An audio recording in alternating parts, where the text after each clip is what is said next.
Barcelone, le Real Madrid joue sa Coupe d'Europe devant le Football Club de Barcelone. Un Real Madrid tout blanc vêtu comme il est de tradition, qui pour la première fois depuis quelques années ne se présente pas en champion mais en challenger. C'est pourtant le Catalan Vergès qui marque le premier but. Le Real cependant croit encore à la victoire. En deuxième mi-temps, les Madrilènes prennent résolument la direction des opérations, lancent attaque sur attaque comme celle-ci qui se heurte à l'impitoyable défense de Barcelone. On joue à 100 à l'heure sur ce terrain, les Catalans repartent toujours à une vitesse extraordinaire au moment précis où l'on croit que c'est le Real qui va marquer. Pour gagner, il faut de la chance, le Real n'en a pas. C'est au contraire Barcelone qui ajoute un nouveau but à son avantage par Évariste.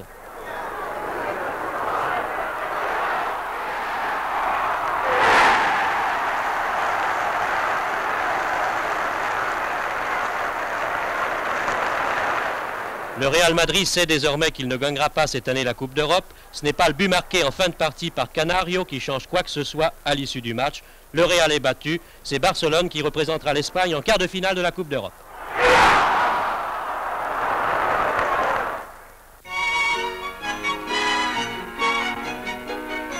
Au moment où l'on se penche sur les sources artistiques du XXe siècle, jetons un regard sur Nancy. Mais au-delà des grilles de Jean Lamour, Nancy a une place dans l'art moderne, un nom d'abord, Gallet. C'est le Nancéen Gallet, en effet, le verrier Gallet, qui fut le créateur et l'âme de ce mouvement qui donna un nouveau tour au décor de la vie et, s'inspirant de la nature, donna naissance à ce qu'on nomma bientôt art floral et moderne style. Avec lui, des ébénistes, Vallin et Majorelle, donnèrent naissance à ces mobiliers qui firent tour à tour l'engouement et le dégoût de générations successives. Ce fut l'école de Nancy. Elle ne devait pas s'arrêter au mobilier. En effet, des architectes intervenaient à leur tour. On leur doit sans doute ces fantaisies naturalistes qui font sourire aujourd'hui.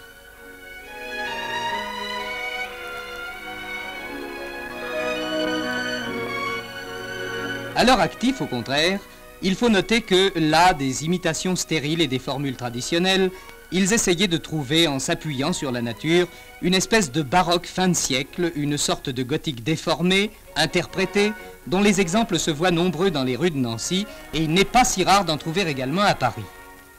Car faire de l'école de Nancy une école d'art local serait à la fois injuste et inexact. Elle atteignit, on peut le dire aujourd'hui, le rang du style. Et le plus beau titre de gloire qu'on puisse décerner à l'école de Nancy est peut-être d'avoir, avec les entrées du métro, donné, pourrait-on dire, son blason à la belle époque.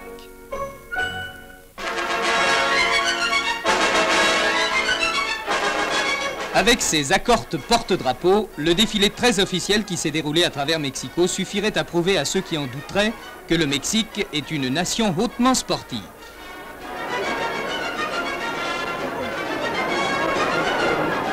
Mais tel n'était pas le but spécifique de cet imposant déploiement d'athlètes ouverts comme on voit à toutes les disciplines, sans restriction ni exclusive.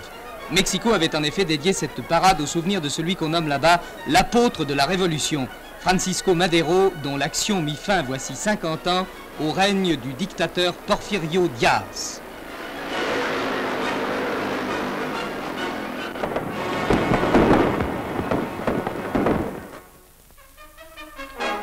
Atmosphère de nouveau dramatique à Léopoldville, où le départ de l'ambassadeur du Ghana, M. Welbeck, a été l'épilogue d'une bataille rangée entre les troupes de l'ONU et celles du colonel Mobutu.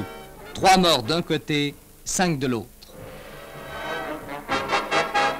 Le colonel Mobutu a présidé au milieu du cortège des pleureuses aux obsèques des militaires congolais tués dans le combat, parmi lesquels se trouvait le colonel Kokolo.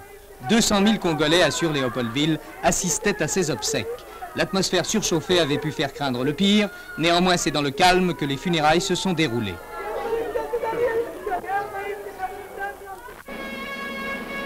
À l'Élysée, mise en train accéléré du plan pour l'Algérie du général de Gaulle. M. Louis Jox quitte le Conseil des ministres avec un portefeuille nouvellement créé, celui de ministre d'État pour les affaires algériennes. Le lendemain, à Alger, le palais d'été reçoit un nouvel hôte, M. Jean Morin, qui succède à M. Delouvrier au poste de délégué général. Et l'on annonce le référendum pour janvier.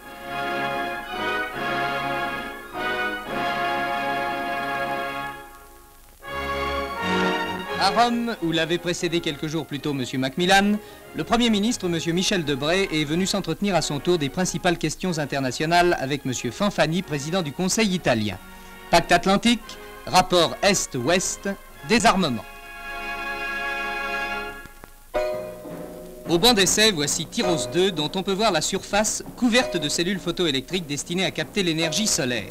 Tyros 2, c'est le deuxième satellite météorologique lancé par les Américains à Cap Canaveral, au sommet d'une fusée Delta. Muni entre autres instruments de bord de 2 caméras de télévision, l'engin devait être placé sur une orbite pratiquement circulaire à 650 km de la Terre.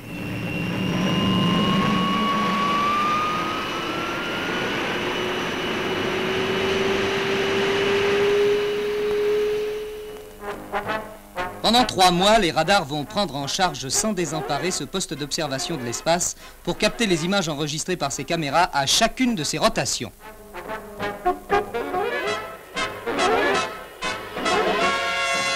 Tyros 2, après son prédécesseur Tyros 1, doit apporter aux experts de la météorologie la possibilité de disposer d'une multitude de vues des grands systèmes nuageux qui se forment autour de la Terre. Il ouvre ainsi la voie aux prévisions météorologiques à l'échelle de la planète.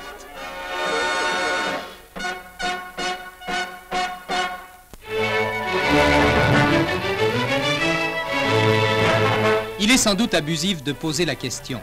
Trieste n'est ni à vendre, ni à céder. Et le fait est que Trieste ne représente plus, et de loin, ce qu'elle représentait naguère. Il n'est que de considérer ses quais vides, son port vacant, pour penser à une ville morte. Même les efforts tentés pour rajeunir le port célèbre n'ont servi à rien. Les nouveaux docks sont vides comme les anciens, et l'énorme outillage tout neuf reste inutile. L'herbe envahit la voie ferrée qui desservait un immense arrière-pays. Quant à la ville, elle sommeille. Les grosses affaires émigrent, les immeubles qui abritaient le siège de grandes compagnies ne logent plus que des agences, et dans son décor où s'inscrit toujours la grâce un peu lourde du baroque autrichien, puisque Trieste fut autrichienne pendant plus de 500 ans, le visiteur ne retrouve au lieu de l'odeur un peu forte des plaques tournantes économiques et commerciales que le parfum fané des gloires révolues et des destins manqués. Miramar, il est vrai, n'est pas si loin.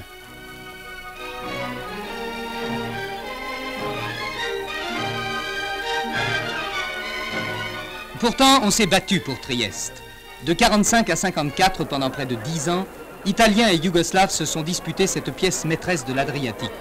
Population italienne contre économie yougoslave. Sentiment italien contre intérêt yougoslave. Tout cela s'est terminé en 54 au profit des couleurs italiennes.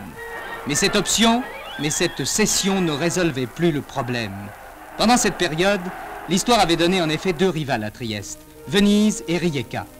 Trieste, qui avait été le débouché de l'immense empire autrichien, le grand marché et le grand terminus de l'Adriatique, n'était plus qu'un cul-de-sac au fond de son golfe, cerné par des frontières à la limite de ses faubourgs.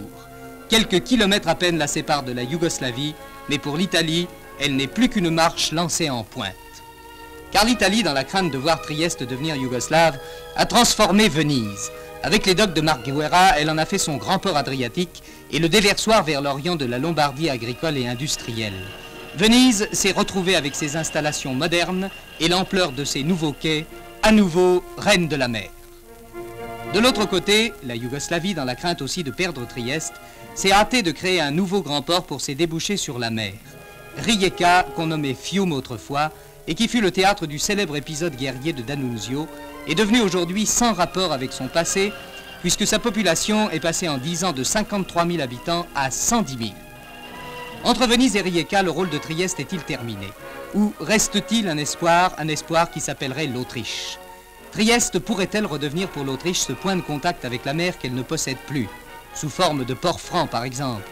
Et l'autoroute qui relie Trieste à l'Autriche est-elle une indication, aussi bien que les inscriptions qui fleurissent les murs jusqu'à Innsbruck?